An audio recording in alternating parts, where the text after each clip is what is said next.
Hi, I am Charles. This video will talk about set the password for open the Excel files. Let's get started.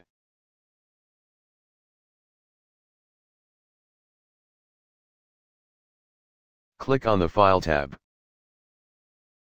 Then click on Save As. Next, click on Browse.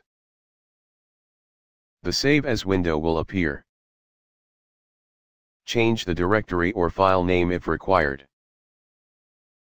Click on Tools. And a drop-down menu will appear. Click on General Options. The General Options pop-up window will appear. Type the password.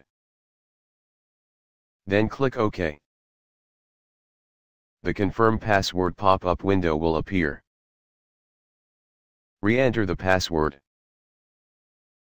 Then click OK.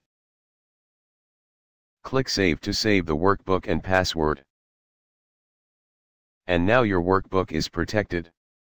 Anyone who wished to open the workbook must enter the correct password. Well, that's it. I hope you enjoy this video and have learned something today. Thanks for watching.